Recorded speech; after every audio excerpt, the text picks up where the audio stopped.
আজকে এখানে দাঁড়িয়ে আমি আমার আরেক সহযোদ্ধা ভাই সবুজবাগ থানা ছাত্রদলের সাবেক সফল সভাপতি আজকে মাহবুব হাসান সুজনকে স্মরণ করতে চাই, যাকে গুম করা হয়েছে, এবং আমার ওয়ার্ডের সভাপতি ফরাদেরকে আজকে স্মরণ করতে চাই।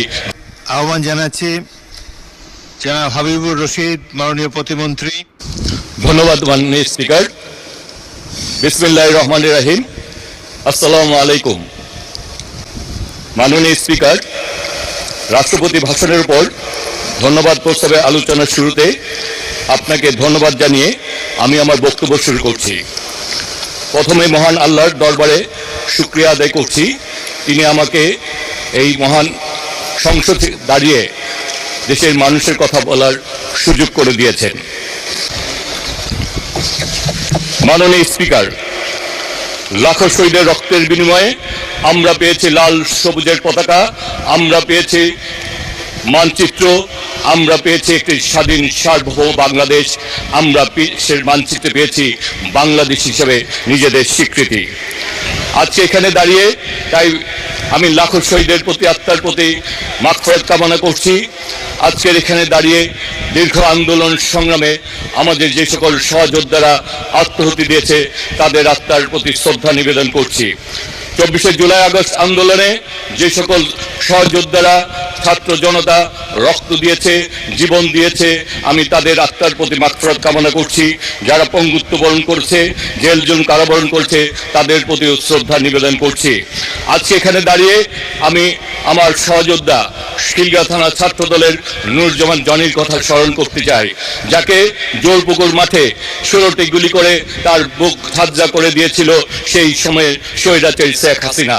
সেই দিন তার বাবা বলেছিলেন, আমার সন্তানকে হত্যা করার জন্য একটি বুলেটই যথেষ্ট ছিল, তাকে কেন 16টা গুলি করে আমার সেই সন্তানের বুক ঝাঁঝরা করে দেওয়া হয়েছিল। আজকে এখানে আমি সেই জনির আত্মার মাগফিরাত কামনা করছি। আজকে এখানে দাঁড়িয়ে আমি আমার আরেক সহযোদ্ধা ভাই সবুজবাগ থানা ছাত্রদলের সাবেক সফল সভাপতি আজকে মাহবুব হাসান সুজনকে স্মরণ করতে চাই, যাকে গুম করা হয়েছে, এবং আমার ওয়ার্ডের সভাপতি ফরাদেরকে আজকে স্মরণ করতে চাই, যার অপেক্ষায় তার পরিবার রয়েছে, যার অপেক্ষায় আমরা সবুজবাগ খিলগাঁও মুগদা এলাকার বাসী রয়েছে, কবে সুজন ফরাদ আমাদের মাঝে আবার ফিরে আসবে। মাননীয় স্পিকার, আজকে এখানে দাঁড়িয়ে আমি শহীদ শরীফ ওসমান হাদির কথা স্মরণ করছি, তার আত্মার মাগফিরাত কামনা করছি, এবং এই পবিত্র সংসদে আমি শরীফ ওসমান হাদির হত্যাকারীদের দৃষ্টান্তমূলক বিচার দাবি করছি। মাননীয় স্পিকার, আজ আমি গভীর শ্রদ্ধার সাথে স্মরণ করছি সেই মহান নেতাকে, যিনি বাংলাদেশ জাতীয়তাবাদী দল বহুদলীয় গণতন্ত্রের প্রবক্তা, আধুনিক বাংলাদেশের স্বপ্নদ্রষ্টা, আমাদের স্বাধীনতার মহান ঘোষক শহীদ রাষ্ট্রপতি জিয়াউর রহমানকে। তার অবদান শুধু ইতিহাসের পাতায় সীমাবদ্ধ নয়, এটি একটি জাতির আত্মপরিচয়ের অংশ। একই সঙ্গে আমি শ্রদ্ধাবরণ স্মরণ করছি গণতন্ত্রের মাতা, আপসীন নেত্রী, 3বারের সাবেক সফল প্রধানমন্ত্রী মরহুমা বেগম খালেদা জিয়াকে।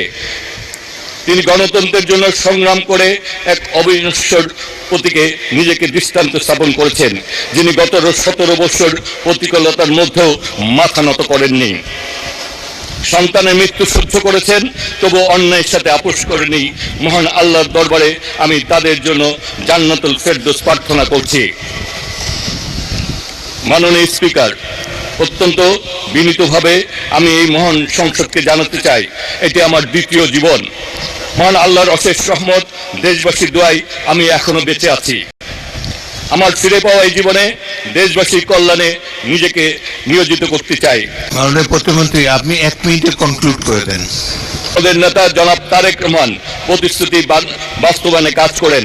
তিনি ফ্যামিলি কার্ড, তিনি কৃষক কার্ড এবং ক্রিয়া কার্ড সকল কিছুর উন্নয়নের জন্য তিনি বাস্তবায়নের জন্য কাজ করে চলছেন।